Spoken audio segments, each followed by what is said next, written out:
Vietnam's economy grew by 8.5% in 2007 and is expected to expand by 6.5% this year, despite the global slowdown.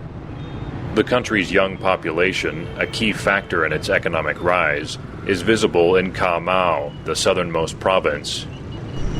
This coastal region sits mostly less than a meter above the sea, and many people depend on shrimp breeding and rice growing. And they are learning just how bad the damage from coastal erosion and rising ocean waters can be.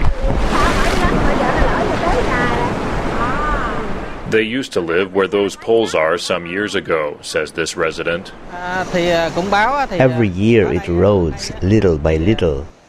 Van Tin Tang is deputy director of Ca Mau's Natural Resources and Environment Department. And the erosion here happened 4 years ago. Until now, the erosion is about 40 or 50 meters. The problem along the coast was coastal erosion and loss of coastal land shorelines. That, to some degree, can be attributed to sea level rise. Dr. Anand Sinidvong, director of Southeast Asia Regional Center of START, a research network focusing on global and regional environmental changes, has studied climate change for more than 10 years. First, it was the atmosphere that get warmer. Then, there's two things.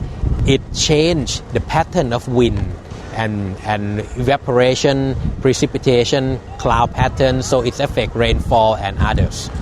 And then, some of the heat also got absorbed into the ocean. Scientists say sea levels around the world have risen 12 to 15 centimeters over the last century. Ca Mau's government is drafting plans based on estimates that by 2040, 81% of the province will be flooded, as seawater rises by almost 25 centimeters in this part of the world. There are issues also that are equally important, but receive less attention, was saltwater intrusion. Scientists have found that as sea levels rise, salt water taints farmland.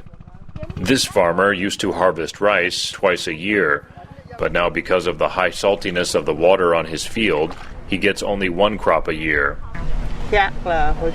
Before we plant rice without salt water. Now we plant with more technology.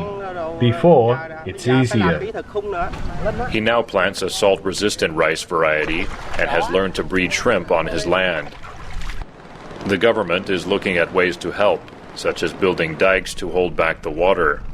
But for this region almost surrounded by the sea, dikes are not the most practical option. Vietnam has shown it is serious about addressing the effects of climate change. The question, however, is how the government will balance economic growth and efforts to cope with rising sea levels. For producer Pros Laput in Ca Mau, Vietnam, Daniel Schearf, VOA News.